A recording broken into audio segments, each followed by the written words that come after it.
Hey, what's up? How's it going, folks? So, first things first, I'm gonna turn off streamer mode because, fun fact, because Zalm is owned by scumfucks and greedy capitalist fucking bastards. Again, I don't know if this is the case, but even if you have streamer mode on, which replaces certain copyrighted pieces of music with alternative tracks safe for streaming, is now a lie, because you will get copyright stricken regardless of if you have this on or off. So might as well have it off. Might as well be free to listen to what I please. Um, But yeah, anyway, hi, hello, welcome on back to Disco Elysium. If you want to say Elysium like a dickhead. Don't get me wrong, I don't care how you pronounce Elysium, Elysium. Say whatever you want. I know what you mean. No worries. Like, I feel like that, like, I don't know, man. Just me by my nature, I am very like anti-elitist, and like anything that's even like slightly like I get a whiff of fucking elitism, I'm like, this shit stinks. This shit fucking smells. Are you fucking kidding me? Are you kidding me? We're just letting this shit rot. We're just letting this shit stink up the fucking street, fucking ruin our world and ruin people's days. What the fuck? But, yeah, no, in all seriousness, I kind of forgot what I was saying. But, I'm having a good time. Oh, yeah, I was probably complaining about copyright or something. I don't know.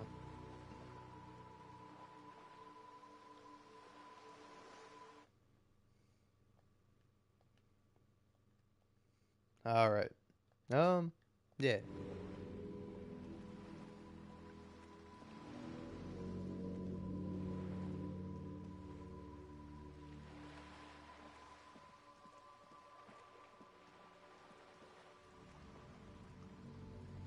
Oh, yeah, no, I was going on my little rant about, like, elitism.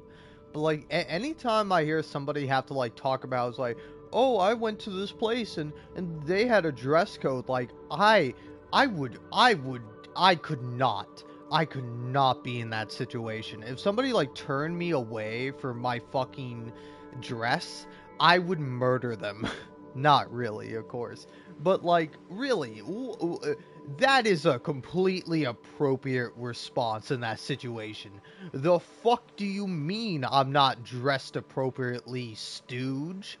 The fuck do you mean, bitch boy servant of capital? Who the fuck are you to tell me I'm not good enough to waste my fucking time and waste my fucking life, and most importantly of all, waste my fucking money in your shit ass, elitist, terrible, awful establishment, man? Like, like honestly, if like any place has a dress code, burn that shit to the fucking ground. Fucking murder the goddamn rich owners and eat them. Serve them to the fucking rich fucks who dine there day after day, night after night, without a fucking care in the world, without a care for anyone other than themselves, the selfish, narcissistic pricks. But yeah. Anyway, I don't know if you could tell by the title, but we're getting real mean. All right, we're getting pretty fucking mean, and like this is nothing. Like being mean to rich people is the default. It is the neutral position. It is the just and righteous position that any sensible person would have. And if you disagree, then fuck you. Genuinely, go fuck yourself. If you're like, all those billionaires died because they're stupid and they went in a dumbass submarine that wasn't fucking properly tested and wasn't safe because they wanted to see a bunch of fucking dead people in a sunken ship at the bottom of the sea. Like, first of all, fuck those people. The only person you are allowed to feel sympathy for is the son who went on that fucking trip and got himself killed as a fucking birthday present for his father. Like, can you just imagine? Like, the fucking ship breaks, you know, water starts caving in and you die instantly, and like the last moment of your life is like, I'm dead. I'm dead because I wanted to give my father the shittiest birthday present ever. Like, that is truly tragic, and that is truly terrible, and that is just one example of the abuse that is constant and inherent to rich people, to the 1%, to these evil little fucks that think they're so self-important and so fucking perfect that this fucking shit-ass, goddamn haphazardly put together submarine, quote unquote, it's actually a submersible, fun fact, not a submarine, because a submarine can actually be underwater and can handle that, while the submersible, which was made using cheap shit, except for, oh, the titanium alloy, like, oh shit, it's made out of metal, but the rest of it we fucking skimped on, you know? And everybody made fun of these fucks for having the Logitech controller, but that was the one thing that survived. None of those fucking billionaire rich fucks lived. Not even the fucking poor kid who was forced to be there by his own father. Nope, none of that survived, but you know what did? Or none of those people survived, I should say. Sorry, I'm drunk, so I might make mistakes here and there. Again, these people are humans, though I do mean to dehumanize them, particularly the billionaires. Again, there was one person on that boat. There was one person. You know, I'm no fucking Bible freak and or geek, but you know, I definitely do subscribe to the thing that do subscribe to the notion that the father should not, or the son should not have to pay for the sins of the father. Like, honestly, that's like the most evil thing in this country. Like, the fact that your shitty deadbeat fucking god awful parent can die and they can leave you with debt just by virtue of the fact that they fucked your mom. It's like, fuck these people, man. I fucking hate the world.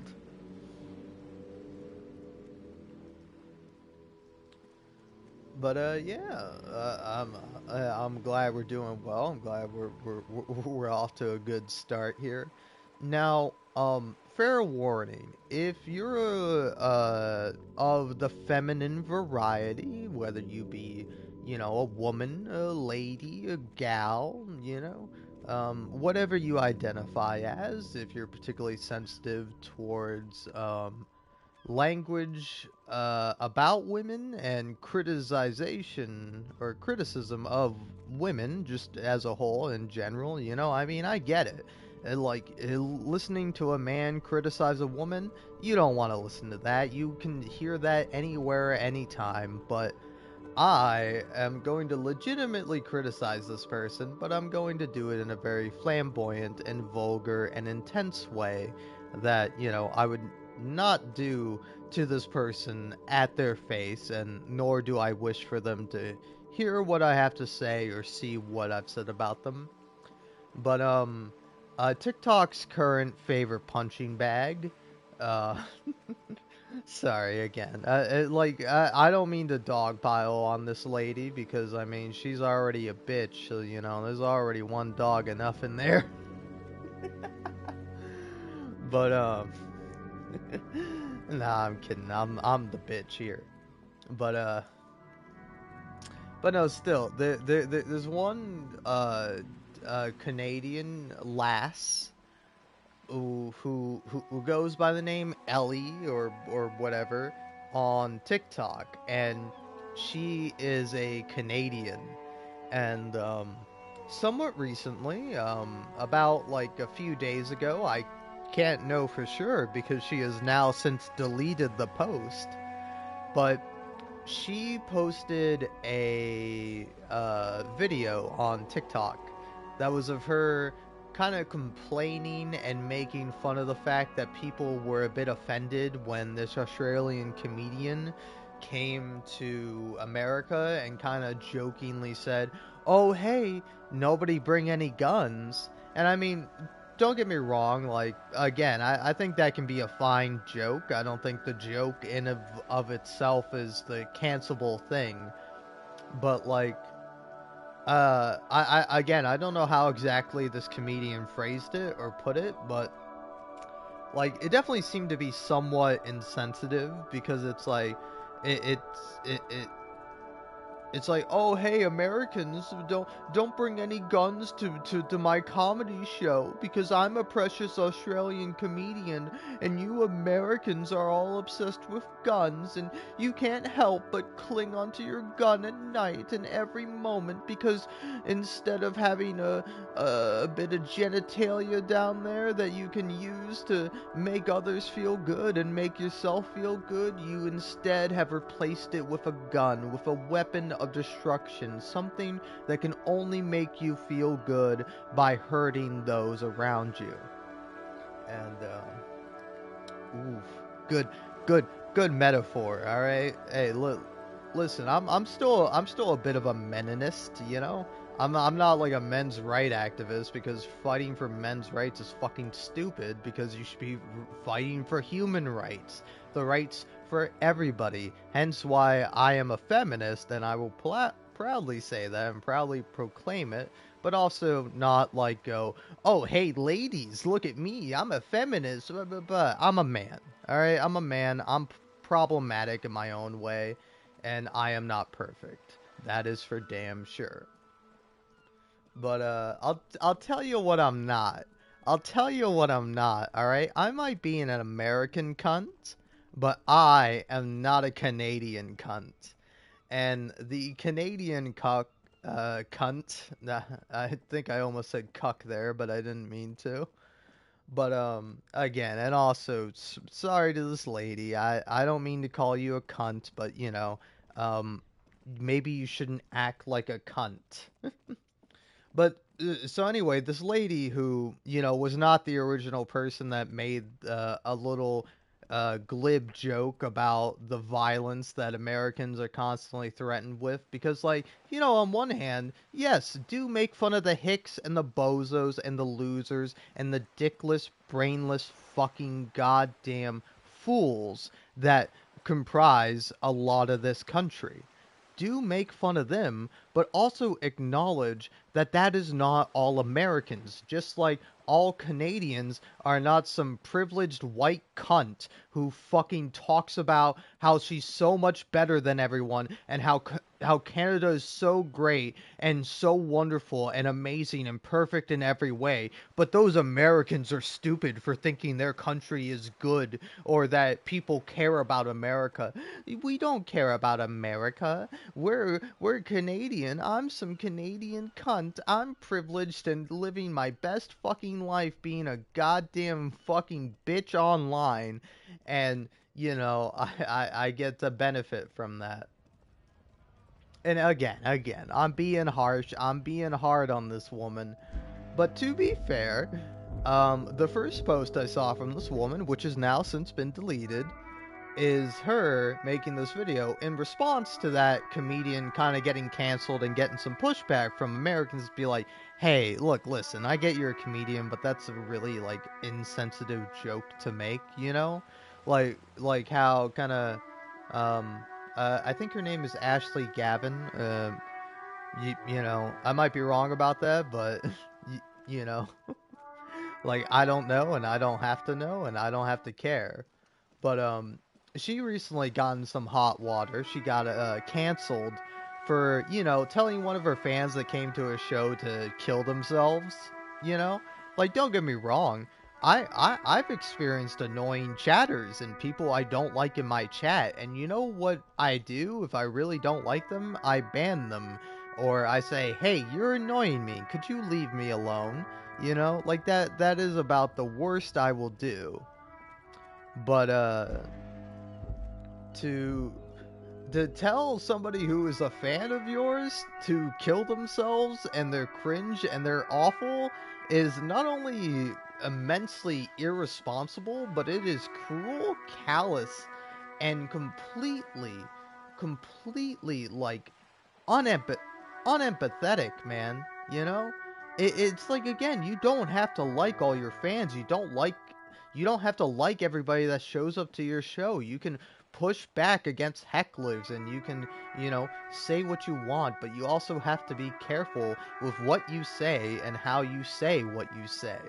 And when you make some half-assed apology that's like, oh, I'm sorry, this one time I fucked up and I told my fan to go kill themselves. That was totally a mistake and something I would never do, and I hold myself to such a high standard because I'm a comedian and I have a platform that really does a lot and really has a lot of power and has a lot of reach and affects so many people. And it's like, oh, only now that you're being canceled do you realize your importance and how fucking big you are and how much of effect you have on other people. Only now you realize that, huh? Huh? Isn't that a bit strange?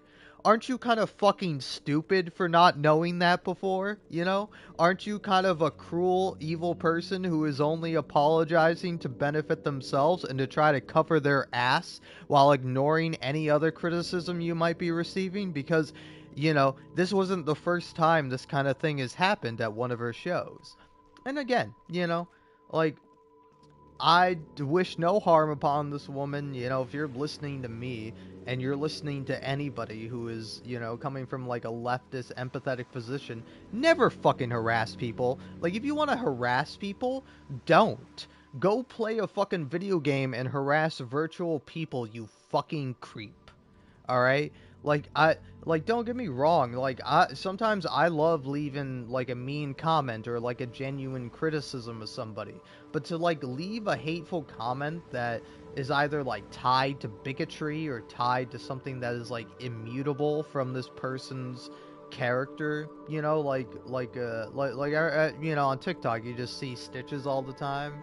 And one I saw was talking about how like this content creator made a video about this person who is like a right-wing Christian content kooky person, and if you're offended by me calling Christians kooky, like, I'm sorry, don't be so kooky, you silly little Christians. All right, you know like, again, I'm very skeptical of the belief of any god, of any higher power, and if there is one, fuck them. Okay? I don't care if it's fucking Allah. I don't care if it's Yahweh. I don't care if it's Jesus fucking Christ. Fuck whoever the fuck made this world, and fuck whoever made it so fucking broken and awful and cruel and sick and demented. Because it doesn't have to be this way. We can be better. And it's hard. It's a fucking struggle. And it doesn't have to be this way, you know? But again, sorry. That's my little atheist rant. I'm a bit atheist pilled. I'm sorry if you're a believer in God, but hey, you can rest easy knowing I will burn in hell for the arbitrary thing of me not believing in a God, and you will go to heaven no matter what you do, no matter the harm you cause, so long as you go, oh, I accept you, Jesus, or I accept you, whomever, you know. And it's like, again, that's a big generalization, and religions are a lot more complicated than that, and people can have a personal spiritual connection to a religion and have their own personal beliefs that may stray from the doctrine and the, strict code, from the literal reading. And again, I think that's fine. I think people should be able to believe what they want to believe. And I believe that there is no God, and we live in a chaotic universe with no like inherent meaning to it. And you can see that as a bad thing, or you can see that as a good thing. I like to see it more as a good thing, because if there is no meaning to life, then you can truly decide what the meaning of life is. You don't have to have some god, you don't have to read some book to tell you what the meaning of life is. You can discover that yourself, and you can discover what your personal meaning of life is. And other people may have their own, and you might strive to help those people, or you may choose to not help those people. So long as you do not cause them harm, I do not care, you know? I don't think you should necessarily be obligated to help people. I think the right thing to do is to help somebody in need if you are able to, but you should not be forced to be like a doctor or a nurse against your will, you know? Like, you should be able to do what you want within reason. And I think that's just something most people should agree on. And if you want to disagree with me, that's fine. I don't want to have a conversation with you. You seem like a fundamentally evil, awful person, and it's no wonder you have no friends and you're wasting your time arguing with some drunk asshole on the internet walking around a fucking video game made by another drunk asshole.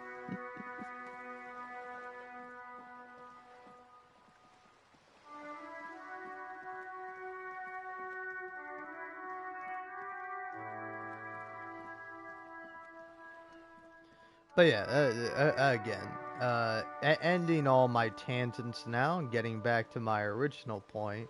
Um, there's a Canadian gal, a Canadian woman, who who made a post that basically went along the lines of, it's like, I can't believe Americans are so insensitive. Like, when we ask you not to bring guns to comedy shows and to other places, you know, it's like everywhere else that is implied, and it's like, hey, hey, girly, again, I don't want to be too mean to you, all right? But like, dumbass. That is implied in America too. Even the most right wing, fucking gun loving goddamn fools will still not allow guns to be at their concert because a concert is a big place with a lot of people all packed tightly together. And you know what somebody doesn't need? They don't need a gun. Believe it or not, you can listen to music without having a gun. I know, completely unpatriotic and unimaginable for somebody like me, or maybe somebody like you, an American. Oh, are you not an American? Whoa, you're not real. You don't exist. I'm an American. I don't know what that is. I could name you all 50 states, but I don't know a single country other than my own. I think there's like inland or something. You know, it's like across a pond or something, but like the pond is the ocean, and like, what's up with that, man? It's almost like it's a saying, you know? It's like a bit of a joke to say, oh, hey, they're across the pond, and the pond is the vast fucking ocean, like the entirety of the Atlantic Ocean. It is the Atlantic, right? I could be wrong because again, I'm an American. I'm not great with geography, but I'm pretty sure the Pacific Ocean is, you know, to the west of America, and to the right is the Atlantic. But I might be wrong about that. I want to double check because I would rather, you know, be wrong and be an idiot and be corrected than to just be wrong and be an idiot for all time. You know. Um, Atlantic Ocean. Come on, baby. Come on, baby. Come on. No phone. Come on, big money. Big money, no whammies. Oh, oh, is it? Is it? Yes, it is. It is the North Atlantic Ocean that is between Europe and America.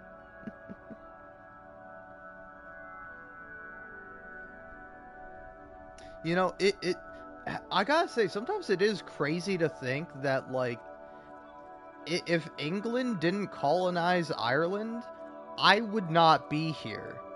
You know, it's kind of funny, like at least my family history in America. You know, like England colonized America, fucked up all the shit here, and then also before that and during that, somewhat overlaps a bit.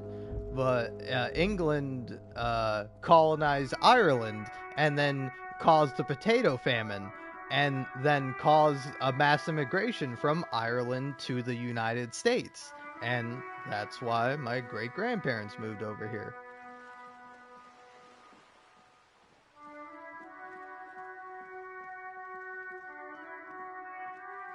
But yeah, I don't know. It's kind of like interesting to think about. Like if England just minded their own fucking business, if fucking Ireland or Scotland could have fucking pulled themselves up by their goddamn bootstraps and murdered those English fucks, we would all be better off. But they fucking failed us, and they fail us every day. Like honestly, man, like after Scotland had the choice to um like secede from the United Kingdom and be like, hey, fuck you, England, we're no longer gonna be a part of you, and then they didn't, and it was like a 49%. Like, you fucked up, Scotland. You fucked up. I'm writing you off with the rest of the European countries. You fucking Euro trash fucks. And again, I'm being very sarcastic and being very playful here. You know, like, no matter where you are, no matter where you're from, if you're a good person and you're trying your best, you're a valid human being and should not feel bad for who you are or where you came from. And like again, I genuinely believe that. Unless you're from Canada, which is cringe. No, I'm kidding, of course. But But yeah, get Canada, the golden child, the fucking dick suckers of America. They're at the top, but yet they all seem to be bottoms, huh?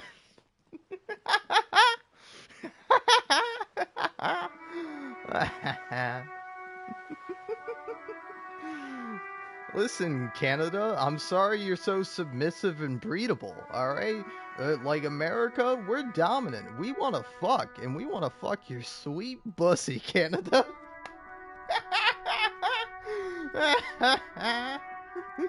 I'm so fucking stupid. Oh, man.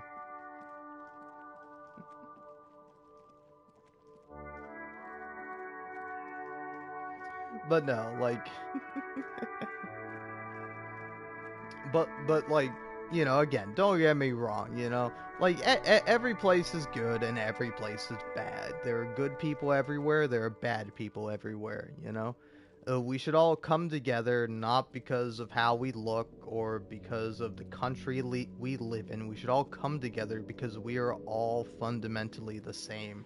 We're all human beings. We all have organs. We all have blood flowing through our veins. We're all being held alive by some miraculous process that is constantly going and has so many intricate different parts that even after all this time, all the years we've spent studying ourselves and studying how we work, we still don't know for sure how it all works. We're still confused on how the brain functions.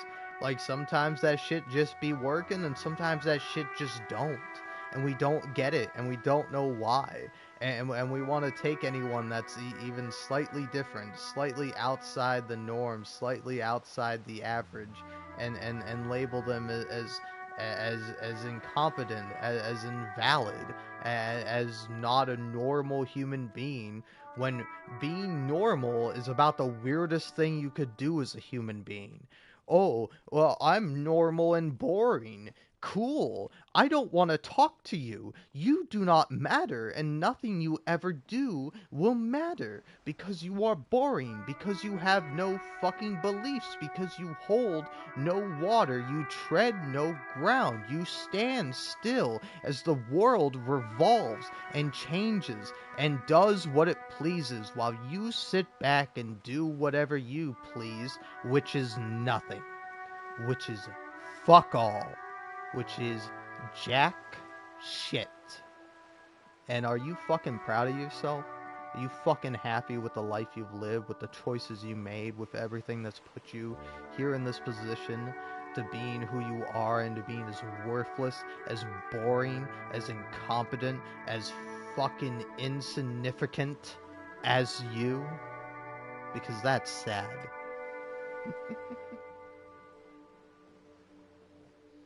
Unlike me, where I'm totally cool and totally doing something with my life by streaming Disco Elysium to nobody. I'm so awesome and cool. Please like and subscribe and give me money.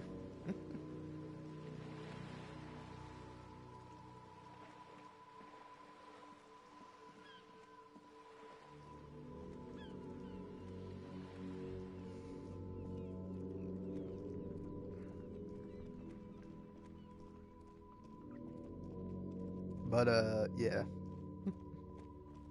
Do genuinely, if you're still here and you're like, yeah, I like you, buddy. I like you, even though you're a bit drunk and you're a bit crass and you're a bit cruel on occasion, but I think you're cruel in the right cool kind of way, you know? You're cool more so than cruel, and when you are cruel, it's cool to be cruel. You know what I'm saying? Huh? Huh? It's alright if you don't. I don't know either.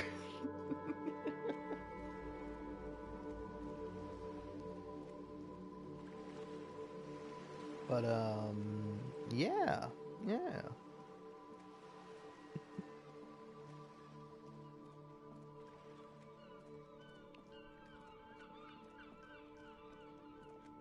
Huh. But yeah, again, don't get me wrong, you know. Um, what when I'm talking shit on this person, I'm just talking shit on them. You know, I do not wish them any ill will. I don't want anyone to harass them. I don't want anyone to do anything that you wouldn't have already done without my influence. All right? I am not an influencer. Please do not make me into one and do not let me influence you into doing bad things. If I can influence you into doing bad things, then I should be able to influence you into doing good things, right? No, you're just a fundamentally bad person who enjoys watching other people suffer. Well, hey, I think you should die.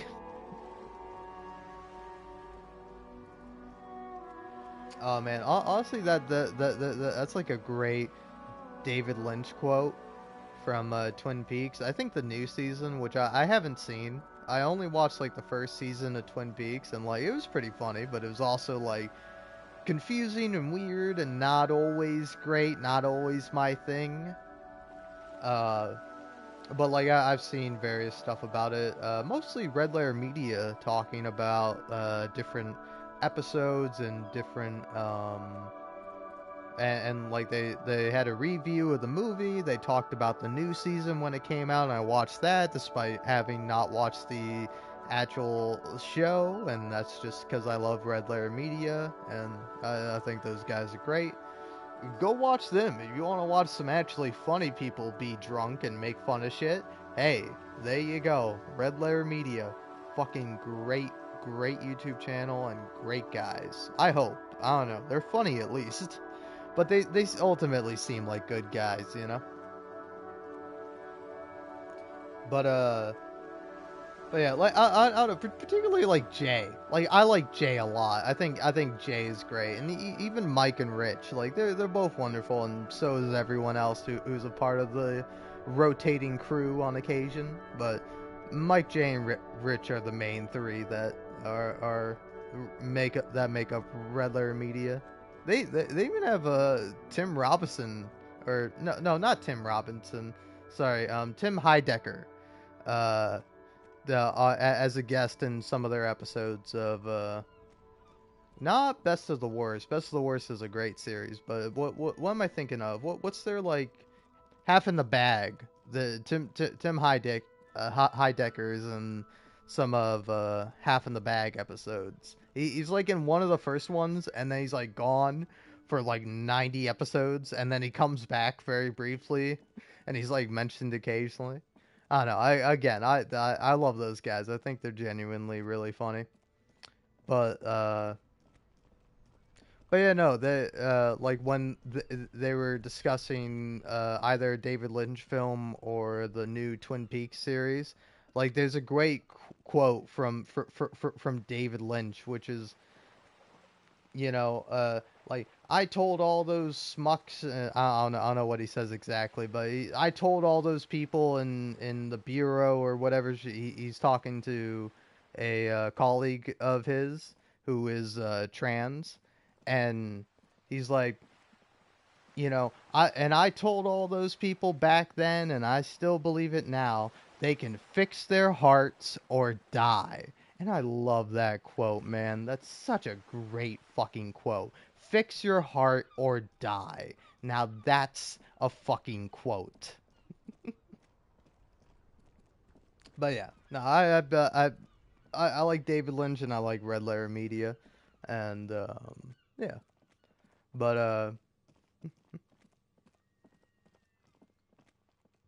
I don't know this is all just a big virtue signal, you know. This is all just me manipulating you and saying good, nice things to get money out of you because that's the only reason why somebody would care about other human beings, you know, and try to be nice and be understanding and compassionate, you know? Again, those are all cringe things for cringe people. Not me, though. I'm so based. I'm such a gamer. I'm completely detached from society and from human beings and society as a whole. But hey, you know what? At least I'm drilling holes in my brain by playing all these fucking games and being completely illiterate and so dumb as to misinterpret the point of everything. I played Red Dead Redemption 2, and the moral of that story was being a cowboy was super cool and it was totally awesome, and they made John Marston cringe. They made him so cringe, and he was so based and so cool in the first game. And it's like, I don't know, sorry, I'm gonna go off on this tangent about Red Dead Redemption 1 and people being fucking morons online where they're like, they ruined John Marston's character in Red Dead Redemption 2 because they made him like a pussy and a deadbeat and kind of a bastard. And it's like, yeah, but that enhances his character and that is his character. Like, it's like much more meaningful that John becomes a family man and fights and does everything he can for his family when initially, you know, as you know from the backstory of the game, it's mentioned by Arthur a couple times throughout the story. Minor spoilers, but not anything major.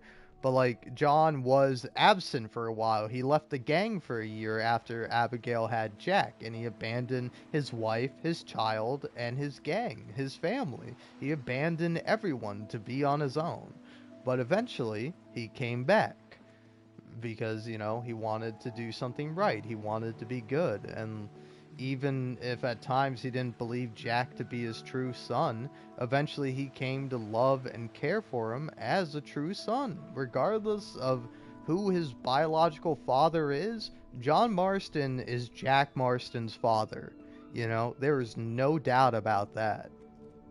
And like, I don't know, I think it's very interesting that in Red Dead Redemption 2, like John is like made fun of. He's like very much the little brother of the game where Arthur kind of picks on him and like he's known as the dumb one and he's quiet a lot of the time. And it's funny because like both in that game in Red Dead Redemption 2 and in the first game, I believe, like people call John out for doing his like silent bit of like, oh, you're trying to sound cool by answering in short sentences and only one word responses, you know. You think that makes you seem interesting, but it just makes you seem dumb, John Marston. And like when you play Red Dead Redemption 2, it gives you so much more context for that. Is that the reason why John may choose to be a man of very few words and choose to say very little is because he used to be made fun of for opening his mouth and for suggesting things that were ultimately kind of dumb. And like, you know, even at the times when he does suggest something smart, like during the story, he's like, hey, we can put an oil wagon on the train tracks and have the train forced to be stopped. And Arthur's like, oh, that's a great idea, you know. Maybe next time you should let the wolves eat all your brains. And like John laughs it off, but like, I don't know. It's like it gives John like so much more character development and makes his character so much more interesting. Like all the people who want to fucking idolize these shitty, terrible men who are flawed and broken, and the whole point of the game is that it's a bit of a satire of that. Like Red Dead Redemption 2 is a bit of a satire of the cowboy era, of the cowboy aesthetic, of the cowboy myth. Because like to a certain extent, like Arthur Morgan lives up to the myth of like this do-gooder cowboy that goes from town to town, but also He doesn't. He goes from town to town with a gang, evading the police and murdering people along the way, you know? And maybe less so murder, but at the very least killing. Like Arthur Morgan and John Marston, no matter what, are killers and fighters. All right? They're men who, hold their masculinity and hold a bit of pride and like um value their ability to inflict violence, to murder efficiently, to kill, you know? And that's not a good thing. Like the whole I really like Red Dead Redemption 2 and Red Dead Redemption 1 to a certain extent though a bit lesser, that it genuinely does try to have a moral. It does try to kind of teach something, you know? Like playing GTA 5, which is like much more directly a satire. Like there's no point where like the game kind of occasionally it does, but like it's very rare that like the game looks at you and kind of goes, "Hey, aren't all these three people you're playing as kind of fucked up?" And like and like honestly, to me, like I think it's fine because I think kind of works because like to have the characters in the game have a comeuppance and like have them be screwed over would kind of be to miss the point, you know? Like the point is they kill indiscriminately, they commit crimes constantly, they do so much terrible, heinous, awful shit, all in the effort to make as much money as possible, and then they do, and then they get away with it. And like that's the point. That's capitalism. That's America. And it's like, hey, there's a bit to examine there, but like people don't want to examine that. They just want to go, "Oh, these characters are all unlikable and bad and kind of awful." And it's like, "Yes, that's the point, buddy. Maybe you could look a little deeper into that. Maybe ask the question, huh, why are these characters like that?" And like again, I'm saying I like GTA 5. I think it's a fine game, but I think Red Dead Redemption 2 is the much better game, and I very much appreciate like trying to give a good message, you know? Like I think The Last of Us Part 2 has a very similar thing, you know, where you do play as this terrible person that commits awful things and is vicious and brutal and is a killer and is only looking out for themselves, and they make selfish, wrong, bad decisions. And like they grow and they change and they do good things as well as bad, and they're dynamic and they're a human being, and it's a fucking story. And like when people see The Last of Us Part 2 do what is essentially the same thing that Red Dead Redemption 2 did, they go, "Oh, this is stupid. This is preachy. SJW bullshit. Fuck you, man. If you don't come out of Red Dead Redemption 2 with with a leftist reading of the plot, because like the game is anti-capitalism, like GTA 5 is anti-capitalism, which is ironic because it's made by Rockstar, which is one of the biggest game studios on the planet. But that's the point of capitalism. It will take over everything. It will consume all, because that's the point.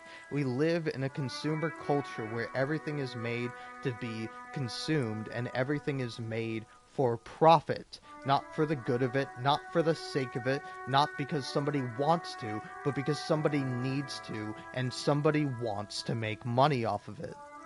And that's such a sad thing. That's not how it should be. That's not why we should exist. That's not how we should all live our lives. That shouldn't be the goal, to make as much money as possible and to whittle away our lives working for other people and working for the benefit of those who do not help, those who only hurt, those who steal, those who take and give nothing in return.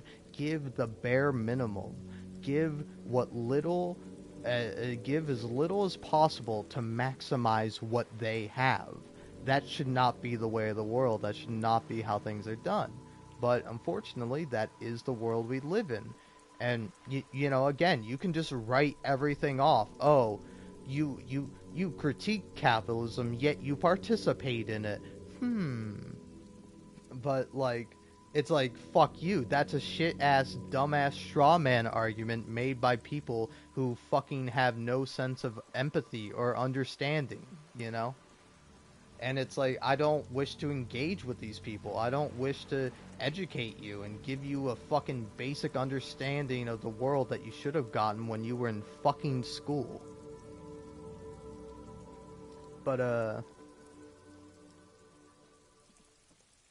don't know, still, like ultimately, like both GTA 5 and Red Dead Redemption 2 are critiques of capitalism, and not just critiques of capitalism, but critiques of ideologies and people.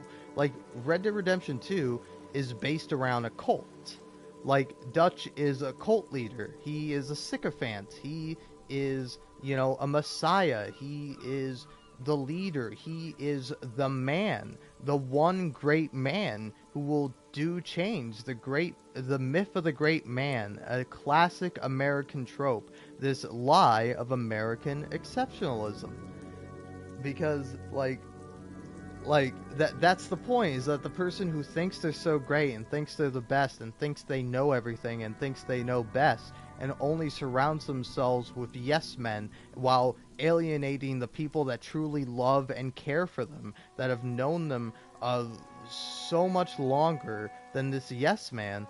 But you go with the yes man because you're a narcissist, because you see yourself as a true messiah, as a savior, as the as like a guide to these lost souls. But in reality, what Dutch is doing is exploiting these people. He's taking advantage of all of them. It, Dutch, despite being critical of capitalism and critical of America and the world that is being built, he himself is that.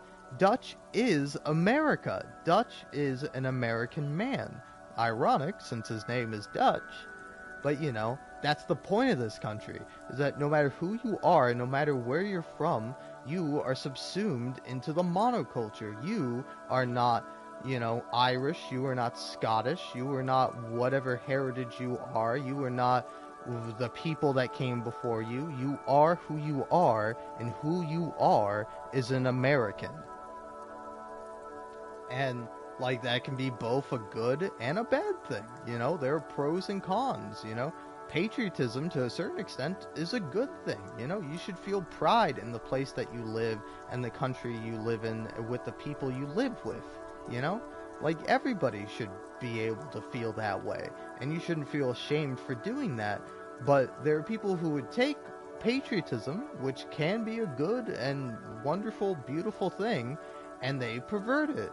They turn it into this self-obsessed, narcissistic thing where it's about them. It's about how we're so much better than everyone else. We can't just be good on our own. And if we are not good, then it is the fault of others, those who are different, those who are not American, quote unquote, despite being born here, despite living here all their lives, despite speaking the same language that everyone else speaks, basically. Again, not to say, everybody speaks English or everybody speaks Spanish or, the official language of America is English, but there are people who speak all sorts of things, and they should be able to, Like, it's a very dumb thing to have people be like, in America, we speak American. Like, there's even a parody of that in this game with Harry, where you can go up to the cook and you can be like, hey, we speak Revacholian. And here, in fact, I'm going to go do that right now because, this game is genuinely good. Like, when it gives you the option to be a fascist and to be terrible and to be awful, the whole point is that it's satirizing that, Like, the whole point of the game is not, oh, cops are good and cops are wonderful, and it's like, no, it's a critique of cops, But also, it's an acknowledgement that cops are human, Like, people love Kim Kitsuragi because Kim is an icon, and Kim is wonderful, and he's a beautiful, exceptional man that is trying his best. but he's still ultimately a cop. He still supports the status quo. He still is a part of injustice. And like this game gives a very hopeful end that there is a chance that the people who are in the police force are actually people and not pigs, not boots to made to protect capital, you know? They're actual human beings who want to help other human beings. That's why they got into this job in the first place. Is that, you know, if you are going to be a cop and we are going to have peace officers or whatever you want to call them, they should be in it for helping people, to sacrifice themselves, to, you know, do the hard thing, do the necessary thing, to sift through cadavers and to investigate murders and go where no one else will go to try and do what is right, to reveal the truth. And to have that truth be judged and be tried fairly in a court, ideally. Now, is this the world we live in? Is this how things are? No, of course not. And that's a tragedy. It is a sad thing that the world is the way it is, and it's flawed in the way that it is, because it doesn't have to be. You know, we can make a brighter future. We can create a better world. All we have to do is try together, you know? Like, we don't have to be best of friends. We don't have to get along. Hell, we don't even have to fucking look at each other. But we have to acknowledge that we are all human beings and that we all deserve to live our life, and to live our life with as much autonomy and with as much freedom as we can afford, as we should be allowed to have, you know? Should you have the freedom to murder people? Of course not. But should you have the freedom to do what you want with your own body? Of course. 100% of the time, you know? And it's like, with capitalism, you are having that stolen away from you know? Like one of my favorite characters in this game is Call Me Manana. Also, I completely forgot to do the thing I was going to do. This is a problem with being drunk and high and just going off on tangents. But, like, one of my favorite characters in this game is Call Me Manana. And, like, part of the reason why he's one of my favorite characters is because he's such a genuinely, like, relaxed and chilled guy. You know, he's very much like a philosopher. And Hola, wandering man. How can I help you? like, to him, like, if you go through the dialogue option of, hey, why are you striking, and yada yada, I'm going to continue to walk around because it's what I feel like doing. But like, I think one of your skills will kind of chime in and be like, oh, this man loves having control over his time. To him, there's nothing more important than having control over one's time. And, like, to me, that's very relatable, you know? Because, especially in America with the school system and, you know, parents' expectations, jobs you work at, people are always trying to steal away your time and steal away your life, to imprint themselves onto you, to kill you, and to have them live on through you. And now this might seem a little fucked up and a bit much, and it is. I'm exaggerating a bit, being a little bit flourishy with my language, if that's alright. A little extravagant, I should really say. But, you know, like, to a certain extent, I do believe that, you know? Like, when you're working for a boss, you are benefiting them. You are the one who is necessary in the situation, and they are not. And, you know, you're made to feel like shit. You're made to feel awful. You're made to feel lesser than everyone because you are not at the top. You're not the big man on campus. You're not the head honcho. You are an employee. You are the working class. You are poor. And you are supposed to remain that way until you die. You know? We'll tell you the lie that anybody can pull themselves up by their bootstraps, but that is a lie. The saying, pull yourself up by your bootstraps, is an ironic one. Ironically, adopted by capitalism as a genuine statement that people say, well, why don't you pull yourself up by your own bootstraps?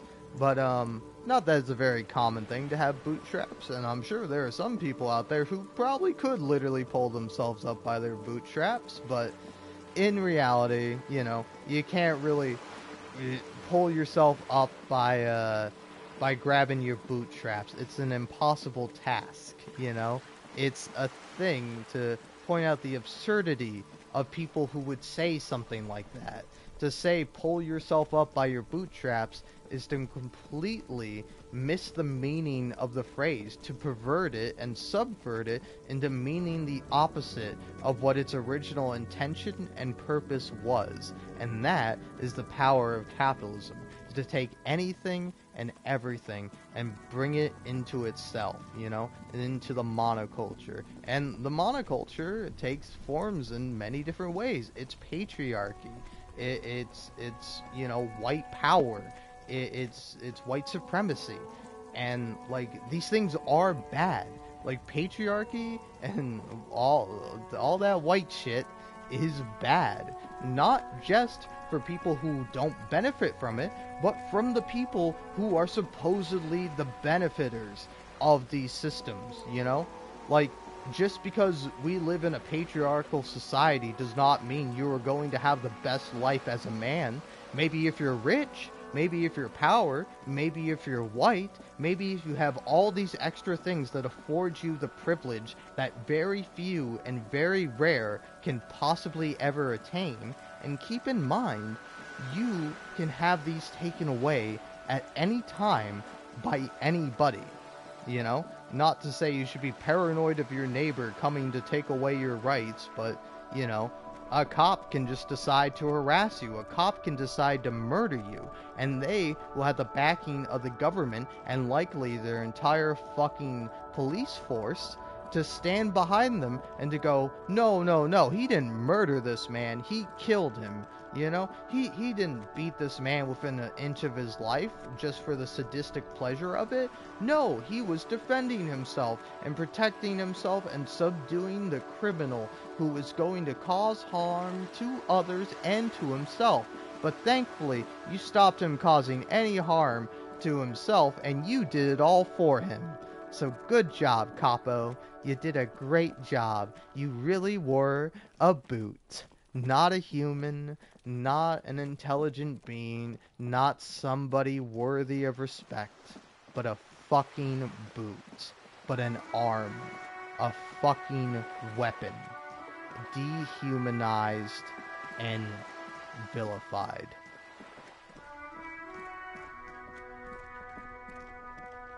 But yeah, I love talking. I love hearing myself talk, even if I'm talking about really fucked up things. So, I'm sorry this has been too much, or, you're a bit sensitive to this. Again, I truly do apologize for that.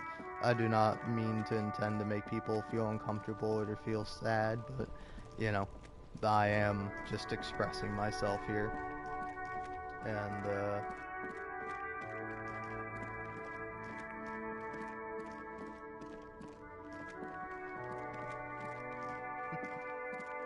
I don't know if I'm ever gonna finish any of my points, but I think let's do this. So let's see what happens The if man you ponders his cooking utensils and gives you a little nod, acknowledging your presence. By the way, we speak Revacholian in Revachol.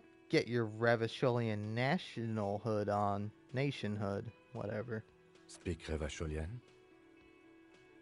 Speak Revacholian, yes, not this funky thing he's spurting out. We speak Suren. There is no such thing as the Revacholian language. But don't worry, your message remains clear.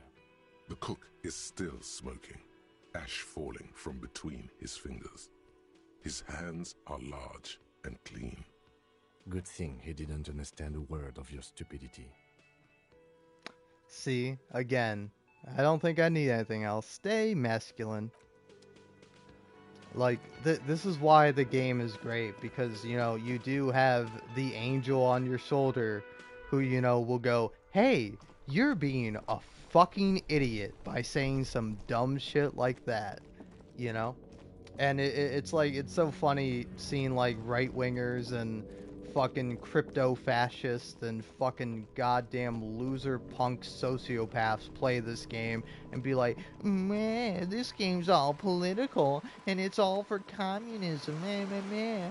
It claims to criticize all ideologies, and it does to a certain extent, but, you know, it goes after fascism so much, you know? What's wrong with hating women? What's wrong with believing race is a real thing, huh? What's so wrong about that, huh?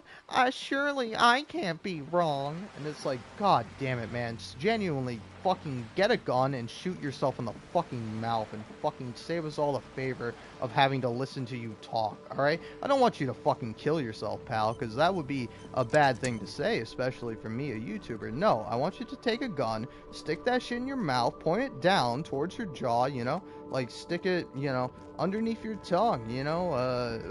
Right up against your gums, even.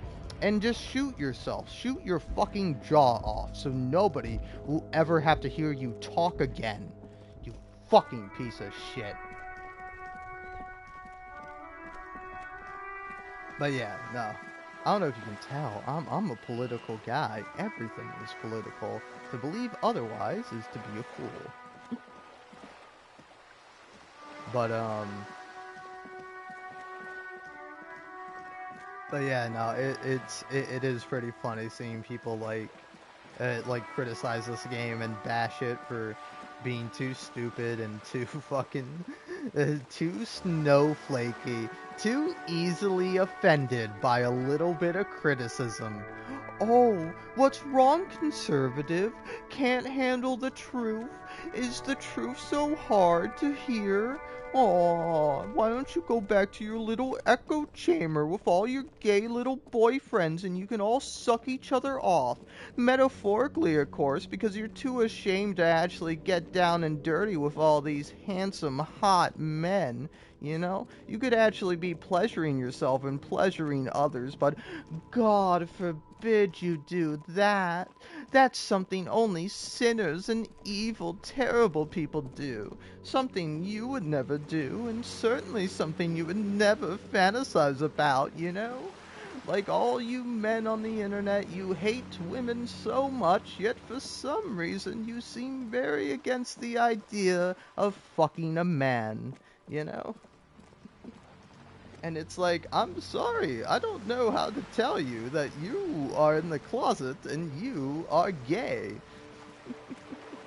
Which, again, not a bad thing, you know? It's fine to want to fuck men, but to do this whole rigmarole of fucking metaphorically sucking every dude's dick and fucking jerking yourself off the moment a man comes out is like, I'm a man, and I'm offensive, and I suck. Listen to me speak loudly and dumbly for everyone to hear. And you go, yes, dumb man, yes. You say the things I'm afraid to say. You say the things that I get in trouble when I say them in front of Mummy. Because Mummy says those things are sexist and I need to stop watching Andrew Tate and I need to go to bed. But I am an alpha male and she is a beta cuck. Oh, man. Like, don't get me wrong, I don't like infantilizing people because, like, to infantilize people, especially mature people, is to kind of dehumanize them to a certain extent. But, like, man, I love infantilize, whatever, however you say that fucking word. I'm drunk, I'm not saying it again. You heard me the first time, I said it right. And if I didn't, shut up. Just let me have my fucking thing. Alright, just let me be who I am. You know, again, if you're not cool with that, hey, you might be on the right wing.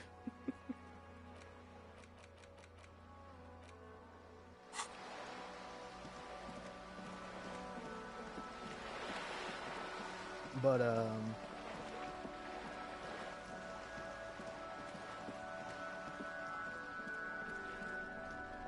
yeah, no, like, it's so fun to make fun of right-wingers, because it's so easy. Because, like, you're so provably wrong. Like, you're so atrociously and tremendously wrong. Like, there's, like, nothing to say to you, man. Like, honestly, I don't know if you can tell, but I watch a lot of trans content creators, and just recently I was watching a video. I don't know who it was by, but it was this woman, I believe. Uh, oh yeah. The channel is Dead Domain, and again, my apologies. Mm,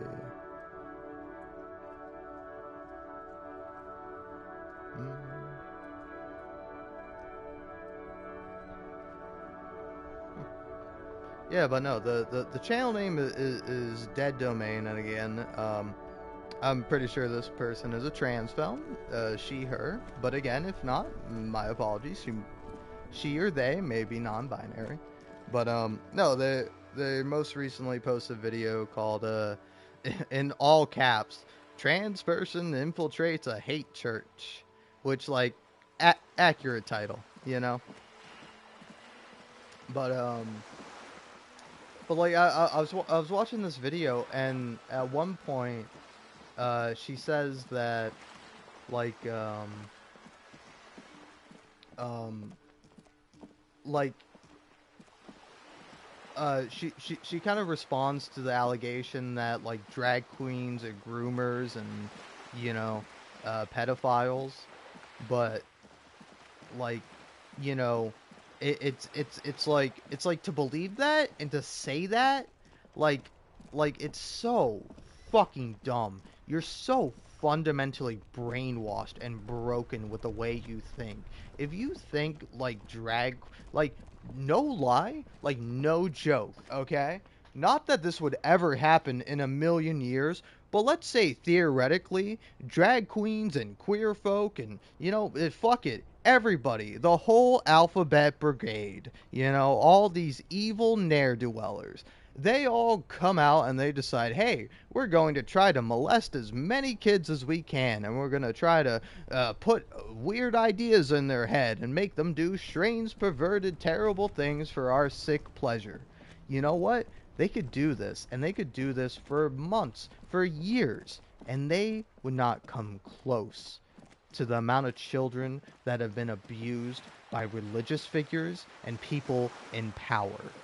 People who get away with their crimes. People who, when they are discovered, are instead of, being jailed and or killed, as I think they should be.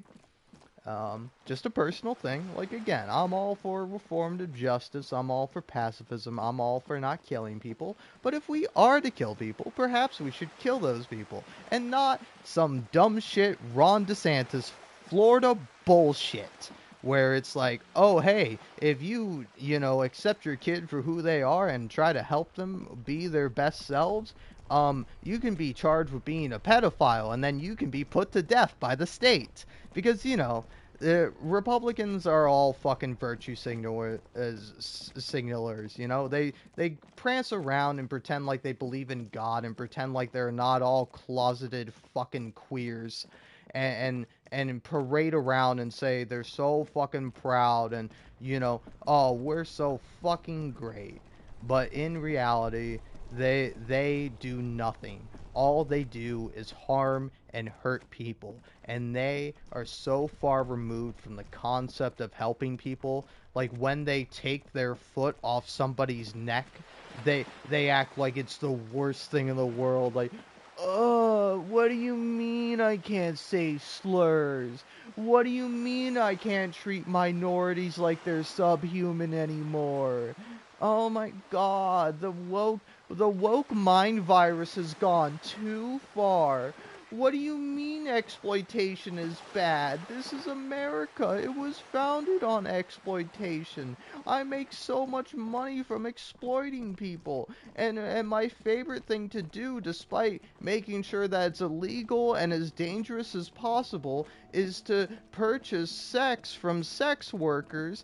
But again, I don't acknowledge them as human beings. I don't accept them for who they are. I simply pay them and, coercively fuck them.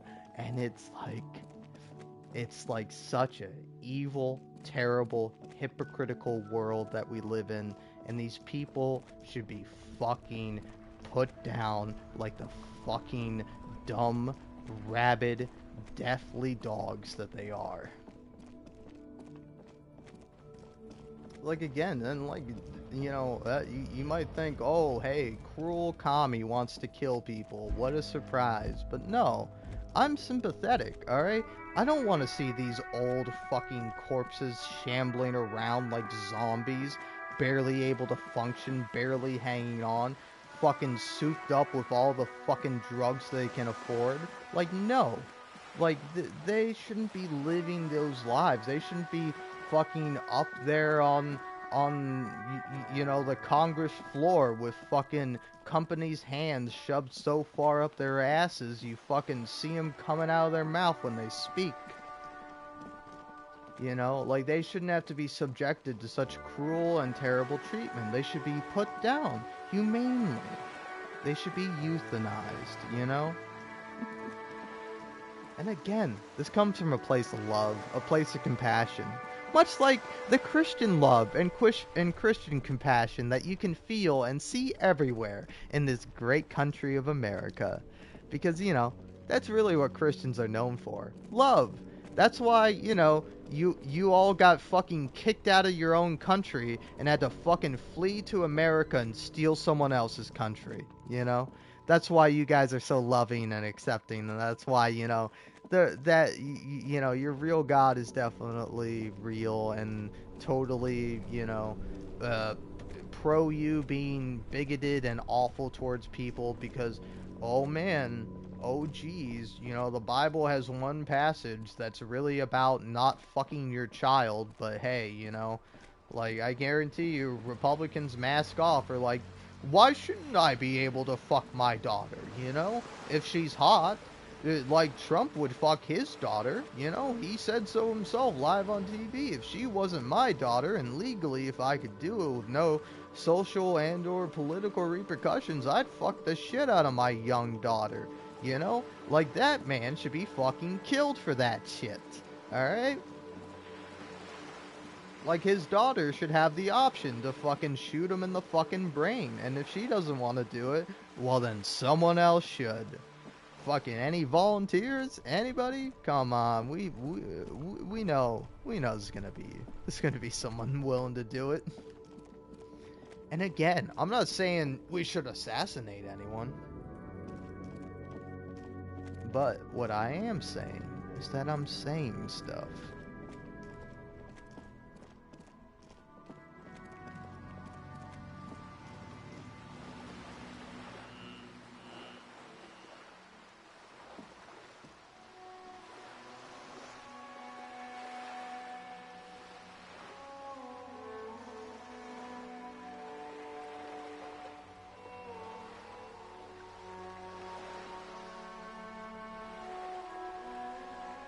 Also, this is a bit of a skip ahead to when I started moving around.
Alright, heyo, I'm back finally. I'm gonna be honest, I left there because, you know, again, no offense, dude, but like, I'm streaming by myself, for myself, to myself, and for nobody else, and having you be here is kind of killing the vibe. Can you leave? Like, go do anything else. This is for me, not for you.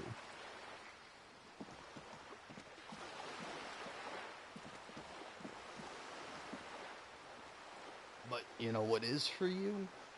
Not like this person, but you watching and listening.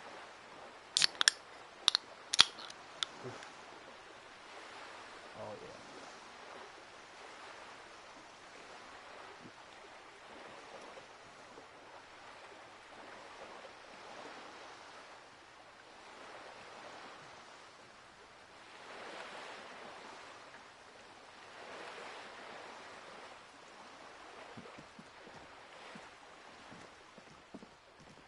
All right.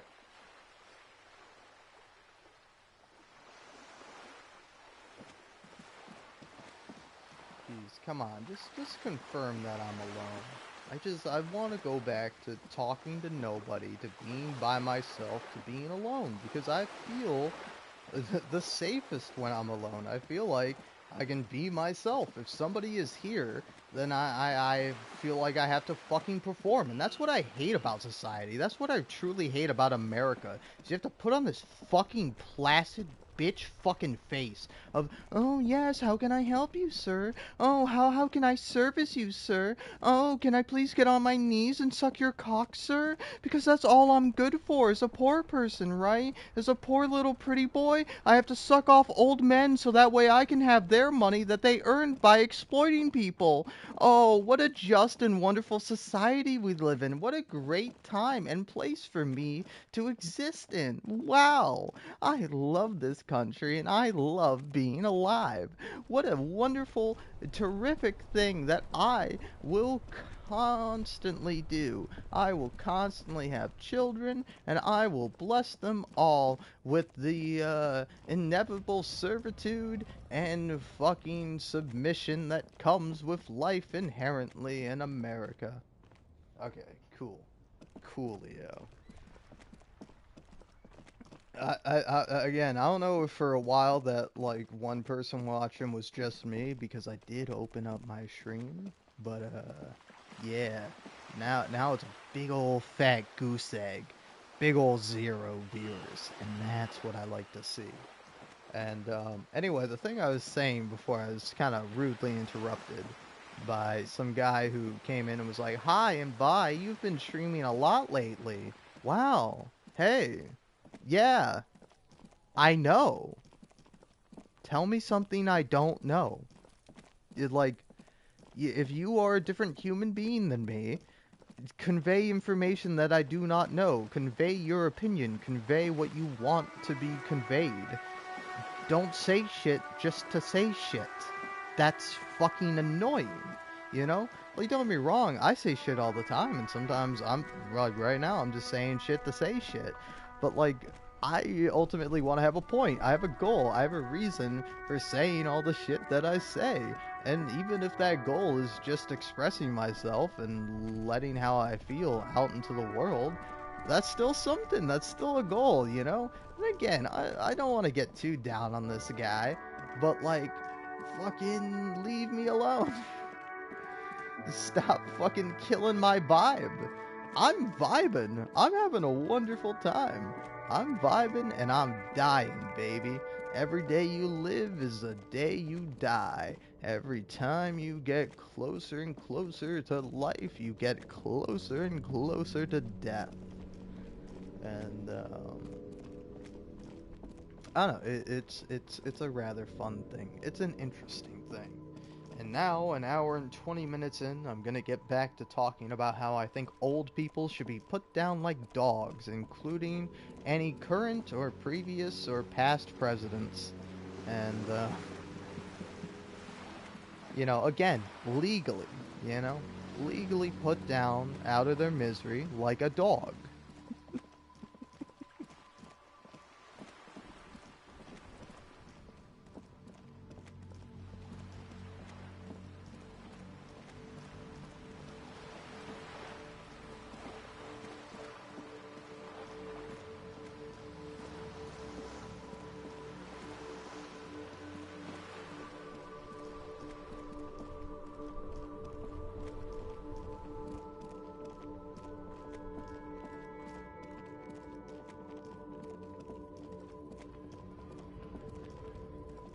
But, yeah. I don't know. To finish some of my tangents that I don't think I finished. My tangent about Red Dead Redemption and specifically John Marston as a character, like, I don't know, I love Red Dead Redemption 2 and like the additional context that it provides for Red Dead Redemption 1.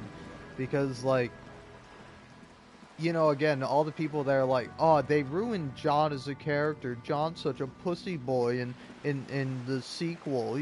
He's so pansy, and then his character model looks all fucked up. He doesn't have greasy hair. He has Arthur's hair.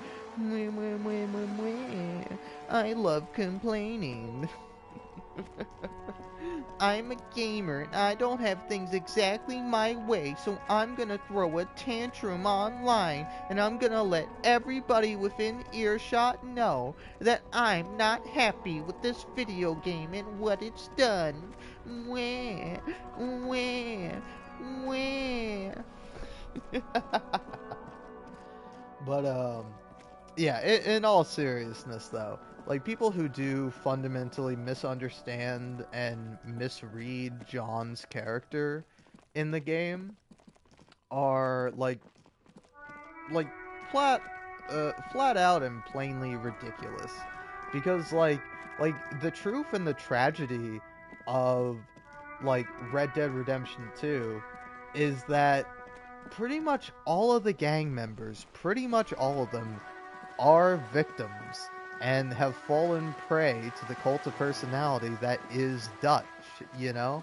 And, like, it's sad to see in Red Dead Redemption 1 how John has hardened and has kind of become this lone single gunslinger that can only rely upon himself. Because in the first game, he had a gang, he had people, he had brothers, he had a father, you know? He had two fathers, in fact. And, like, he had so many people looking out for him and so many people that cared about him. And now in the first game and at the end of the second game too, to a certain extent, not nearly as much so, but like John has to be self-reliant. He has to be able to do things on his own, which is like again, like an idea tied with American exceptionalism and this idea of self-reliance, of being a man, quote unquote, and doing the thing that you have to do in order to save your family, you know? And like, that's what John does, and John eventually has his way of life ended, you know? And like, it's a bit of a tragedy because like, I don't know, I love that Red Dead Redemption 2 is set during 1899, so it's just on the cusp of the new century. Like, Red Dead Redemption 2 takes place in like 1911 or something, which is like surprising. Like, it's strange when like the game starts introducing cars and there's like Gatling guns or Maximum guns, you know. Gun nerds get real stingy about calling the right type of gun the right sort of gun. Actually, it wasn't a Gatling guns weren't invented, or a Gatling gun specifically has to have it's not clips, it's magazines. Clips haven't been used since blah blah blah blah blah blah blah. Nerd. You're a fucking nerd, and the thing you choose to be a nerd about is fucking murder tools. Fuck off, nerd. Go fucking take one of those tools and stick it in your mouth. Use it for what it's meant to be used for. Use it on yourself, you fucking tool.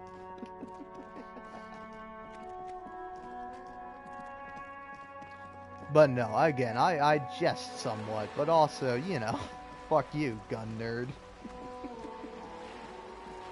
But, still, sorry, I love going off on tangents. Again, this is real mean Disco Elysium, alright?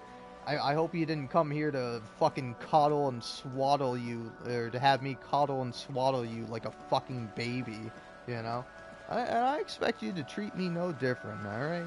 Be as cruel, be as mean, be as crass, be as critical as you please. I do not care. If your comment truly offends me and I hate it, I will delete it. I do not give a shit. Don't comment dumb shit that wastes my time and makes me angry that I fucking used the brain power and used my neurons to read the fucking shit you wrote.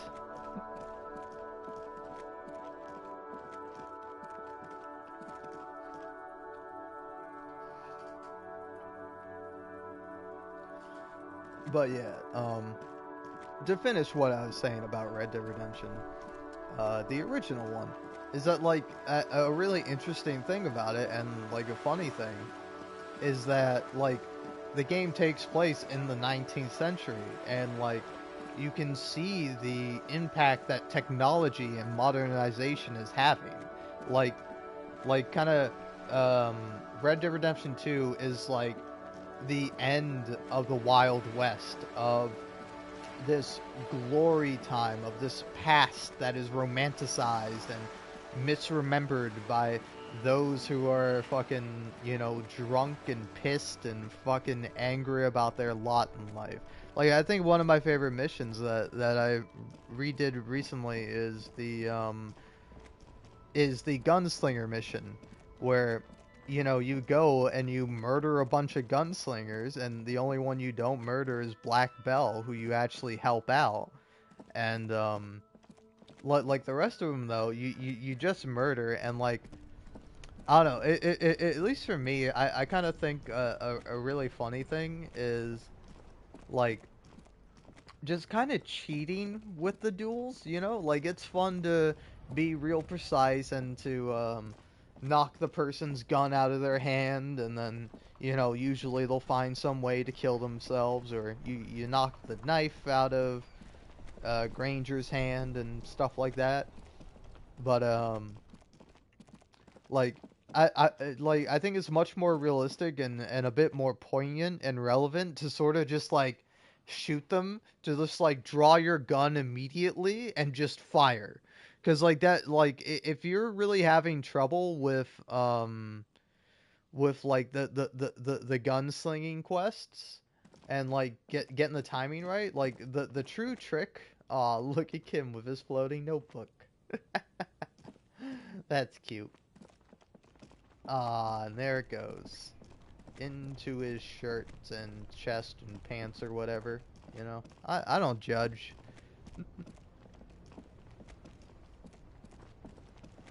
But, shoot. What was I just saying about Red Dead Redemption? What was it? I'll never know. I'll never tell.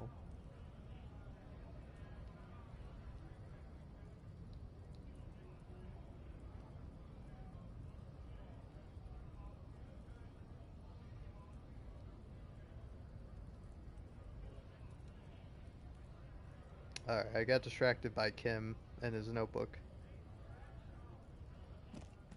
Oh yeah, no, I think it's pretty funny to kind of just like immediately draw and shoot them, because like, I mean, the idea of a draw is that you draw your gun at the same time and whoever fires first wins.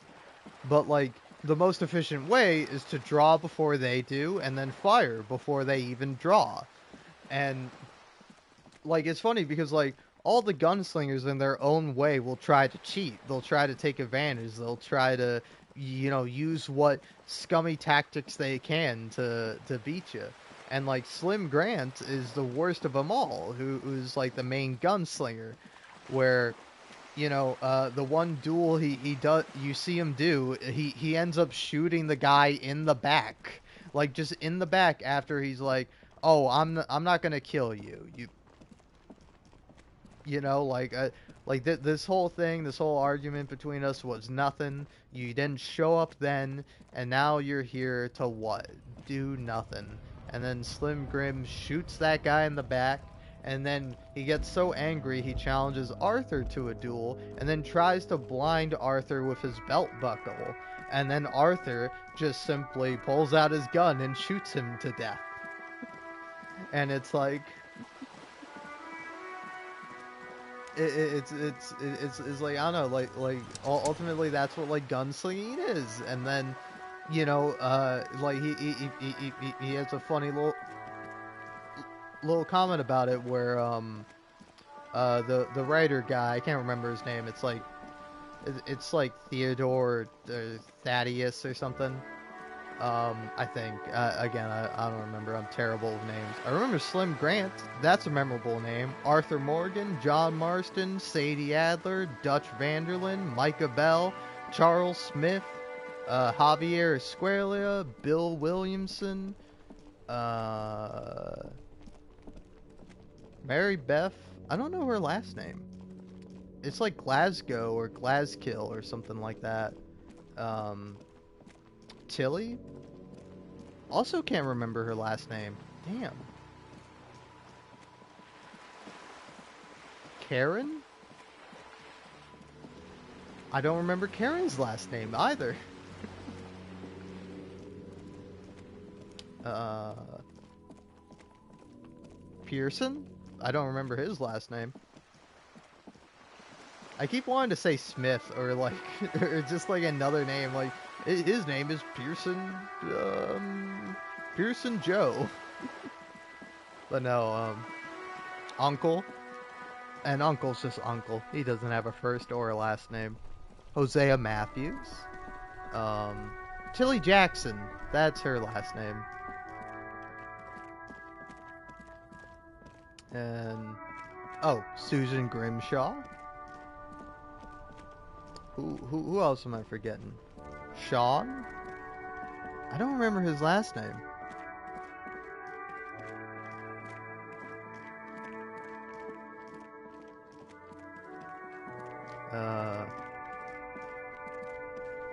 Yeah, I think I got a majority of them.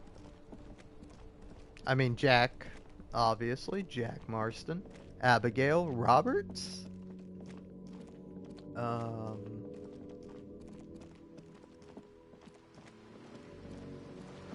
Who else? Reverend Swanson? Which I couldn't tell you his first name, I don't think. His last name is Swanson, but I forget what his first name is. Then, I don't know why I'm just going through and naming Red Dead Redemption 2 characters. I feel like it. I'll eventually get back to what I was saying, or I won't. But, oh shoot, what was I saying?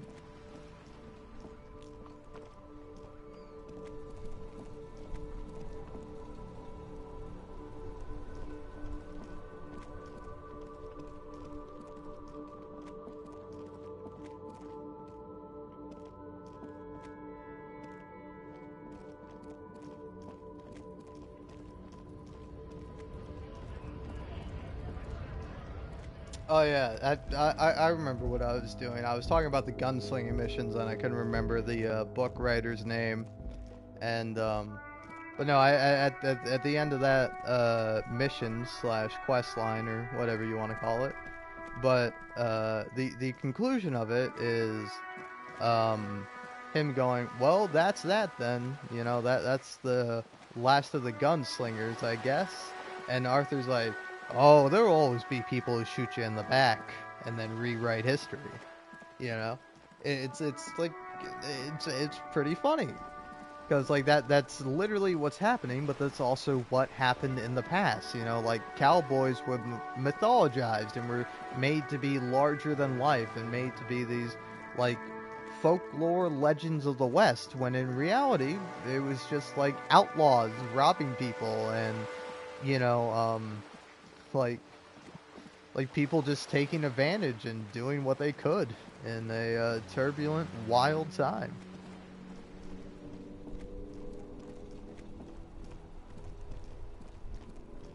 But yeah, no, like I really love that quest, and I really love like Red Dead Redemption as a whole, and like I think I kind of finished my point about John Marston, but like I don't know, to look at John Marston in the first game and be like, oh, he's ruined because of the second game. It's like, no, the second game reveals his backstory and reveals so much character. And, like, I think kind of an interesting thing is that, like, you know, like in the first game, John has like a lot of wit to him. Like, he's actually like genuinely a pretty funny guy, and that's part of the reason why he's so likable. And Arthur has much the same thing. And it's like, oh, hey, maybe there's a bit of a parallel there. Maybe, you know, like Arthur still lives on within John, you know? And John, whether intentionally or unintentionally, is emulating Arthur and continuing to live on in his memory. And like, I don't know, I think it's a really sweet and good, wonderful thing. And yeah. Despite this being very mean Disco Elysium, I think I'm gonna end on this sappy, sad note. So, yeah. Oh no. Okay. Okay. Hold on. I never did get back to my original thing, which was to talk about the Canadian gal Ellie and her video she made about a comedian, an Australian comedian who made a joke that was like, "Oh hey, make sure you don't bring any guns to my show." And some people called the comedian out for being a bit insensitive. And this random Canadian girl who honestly has no skin in the game, and this was just like a dumb move on her part, she decides to share her opinion, which is that, well, hey, don't you know when like people have to ask that, people have to clarify that because you Americans are so obsessed with your guns, and you know everywhere you go it's gun central, it's a gun city, it's gun this, gun that. When you know in other places it's implicitly implied that you know you're not to bring a gun to the comedy club, and it's like, yeah, it's also implied here in America, believe it or not, you know? Like, just because people own guns doesn't mean they can always, like, take them into places, and, like, especially if you're going into, like, a big public space, you'll usually get searched or patted down or have to go through a metal detector. And even if not, it's like I again, it would be a complete tragedy if that were to happen, if somebody were to come into an area with a gun when they shouldn't have been. But you know, you saying that is not going to prevent that. If anything, you might have a bit of a Streisand effect with by going, "Oh, hey, nobody bring any guns, nobody do anything crazy and reckless. Oh my God, it would be so terrible and insane and like really really good PR for me if like somebody were to come and shoot up the club while I was doing my comedy routine." But you know, I know that you know, only like the most craziest, unhinged, right wing, big dicked American would do that, you know? And nobody like that is in America, surely. But again, I'm being a bit mean and I'm being a bit glib and, you know, not being exactly fair to the original person. Because, like, again, it's not like they're encouraging any kind of behavior. But I think it is rather it's like rather telling that you know there's a random person in Canada decides to give her 2 cents on the issue, and her 2 cents is that, oh my God, gun violence happens in America. Don't you silly Americans know that? And it's like, hey, yeah, we do know that. And what's funny too is that she deleted that video, and now I see people still dunking on her and dunking on some of her older videos, like like one I saw by this person. They ah shoot, what what did they do? Oh yeah, like she was kind of like flaunting the fact that she was like able to get free healthcare or something, or maybe specifically an abortion, and like probably like going, it's like, oh, your Supreme Court doesn't allow you to get this, you know. Meanwhile, I walk in with my silly little wristband and I can have whatever I want, you know. And it's like, hey, maybe a little tone deaf, you know? And like obviously that's what the person who stitched the video that I watched, they were making fun of him for that and being like, it's like, oh my god, you know what's so funny? It's like I love making fun of of people not being able to access healthcare. Oh, this is so funny to me, you know, like obviously parodying them. And it's just like, man, this Canadian gal really stepped in it, man. Like, I'll tell you what, it is cringe when, like, somebody's like, America sucks, and then, like, every comment is, like, fucking eagle emoji, American flag emoji, and, like, rawr. You know, like, ah, like the fucking eagle squawk, which, by the way, is, you know, as we all know, a hawk. Like, the classic eagle sound in movies and TV is not a fucking eagle, that's a hawk. Let's stop lying. The fucking eagle sounds like a weird ass seagull, and it's funny, and it's true, and we should stop lying to people. We should stop presenting ourselves as this fucking stupid goddamn hawk ass sounding fucking bald ass bitch, and we should embrace ourselves and accept ourselves for who we truly are, you know? Like, goddamn, in this country, not even the fucking birds are safe from fucking from discrimination and fucking like beauty standards, I guess. Not even the birds, man. Not even the birds are safe. God, is nothing sacred? Of course not. This is America. Nothing is sacred except for violence against marginalized people. That's the only thing we truly hold sacred here in this fucking country for some godforsaken reason. Oh, wait, it's not for some godforsaken reason. It's because of God and bigots who fucking pretend to believe in God and pretend to have a fucking soul while they are fucking demons.